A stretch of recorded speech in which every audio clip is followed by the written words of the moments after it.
Hello everyone, my name is Zainab Umar. I'm going to be talking about ensuring quality education for all. Quality education and lifelong learning opportunities for all are central to ensuring a full and productive life to all individuals and to the realization of sustainable development. Quality education is hampered by the lack of trained teachers and adequate school facilities. Achieving this goal will require intensified efforts, particularly in Nigeria. Education is a process of teaching, training, and learning. Early childhood is a critical period for a child's cognitive development. Education is classified into two categories, which are formal education and informal education. Education is really necessary because it enables people to know their rights as citizens. It also helps people to be better citizens because an educated person knows about the law and order of the country. As a result of that, educated people can help in the progress of the country. Education has so many advantages. It enhances the development of thinking. It also impacts innovation, production, and institutional efficiency. Education helps in boosting the economy of the country. It also makes people more civilized. Due to the presence of civilization, it makes people to be aware of socio-economic vices, for example, crime, breaking down of law and order. There will be acceptable decorum of the country if education is ensured. Civilization will reign. Education also helps in awareness creation. Education also brings about discrimination on uneducated people. It is also not acceptable by some ethnic and religious belief, but the main challenge is that education is expensive in some societies. The less educated can only be helped when the government takes action. The government is their only hope, but the government is not doing up to its expectations. Quality education can be ensured when the government eliminates tuition fees, which are the main problem as some people can't afford it. The government should provide conducive learning environment. A campaign should be launched on awareness regarding education, which should also be organized by the government. The government should provide skill acquisition centers. With the presence of this, Nigeria would have been a better place today. It is really important for a child to start school at an early age. Organized learning before the official start of primary school has been shown to boost a child's social, emotional, and intellectual development and support readiness for primary education and early learning. Pre primary education is, in fact, considered as the most important part of a holistic and robust educational system. Despite considerable progress in primary school enrollment between 2000 and 2014, 9% of primary school age children worldwide were still out of school. Difficulty in keeping pupils in school and the fact that youth have fewer opportunities to enter school in the first place. As a result, about 263 billion children, adolescents, and youth were out of school. Of this, 61 million were children of primary school age, 60 million were adolescents of lower secondary school age, and 142 were youth of upper secondary school age. Lack of trained teachers and adequate facilities threaten quality education for all, especially in sub-Saharan Africa. In some regions, most notably sub-Saharan Africa, the lack of trained teachers and the poor condition of schools are jeopardizing the aim of quality education for all. Sub-Saharan Africa has lowest percent of trained teachers in all three levels of schooling. Central Asia, in contrast, has the highest percentage of lack of trained teachers and adequate facilities in all the three levels of education. In sub-Saharan Africa, schools lack basic amenities long taken by granted in other parts of the world. Only around one quarter of schools in the region have electricity and less than half have access to basic drinking water.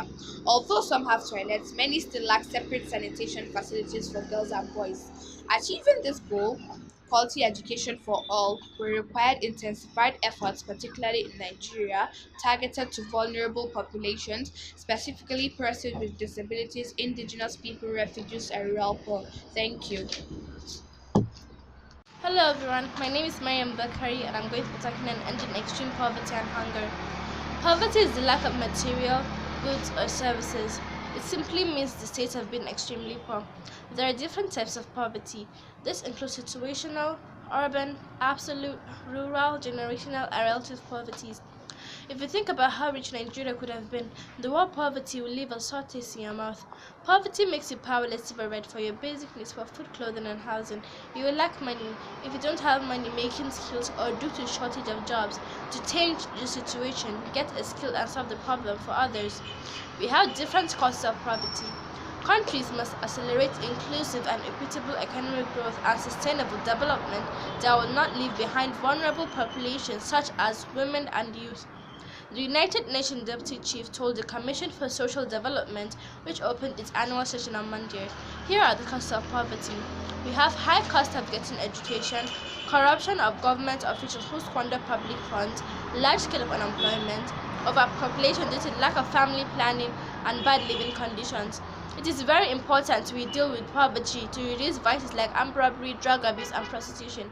In her fifth remark of the session intergovernmental body under the UN Economic and Social Council, the Deputy Secretary General Amina Mohammed said there's impressive reduction in extreme poverty and major improvement on providing access to schooling and healthcare, and promoting the empowerment of women, youth, persons with disabilities, older persons, and indigenous populations. However, she continued, the drop in extreme poverty remains uneven across regions, within countries, and between various social groups. The Commission can play a key role in addressing such challenges. The Commission has been the key UN body in charge of the follow-up and the implementation of the Copenhagen Declaration and Programme of Action adopted at the World Summit for Social Development held in Danish capital in March 1995. What people are planning are strategies for eradicating poverty to achieve sustainable development for all. It was stated that more than 1 billion people have risen above 1.90 a day poverty line since 1990. Millions lie back into threshold annually because of economic, environmental, health, or other stocks. Our particular concern are the persistent level of poverty and deprivation among women and children, indigenous groups, older persons, and persons with disabilities. Among other things, people encourage the need to address unemployment among the world's young people and inequality between and within countries. The UN also said that it is imperative to promote social policies and protection that ensures the benefit of globalization and economic growth are shared by all, noting that globally 45% of the people who need social protection have access to just one social benefit, while the rest, some of 4 billion people, go without. However, the drop in extreme poverty remains uneven across regions, within countries, and between various social groups. Now let's go to hunger. The Action Against Hunger has been working in Nigeria since 2010. Hunger is a feeling of discomfort or weakness caused by lack of food, coupled with the desire to eat. Hunger is unacceptable and underscores the challenge we face in upholding our promise to leave no one behind. Like the Deputy Secretary said, the UN is in charge to emphasize the imperative of accelerating inclusive and equitable economic growth and sustainable development, including full productive employment and decent work for all. In ensuring urgent and sustainable reduction of hunger in Nigeria, different approaches should be employed, such as food donations, urban farming, sustainable farming, government intervention, birth control education, and access to education. Poverty and hunger are synonymous. Millions of lives with hunger and malnourishment because they simply cannot afford enough food, cannot afford nutritious food, or cannot afford the family supplies they need to grow food of their own because they are too poor to afford it. Hunger comes up when there is poverty because they are too poor to buy food.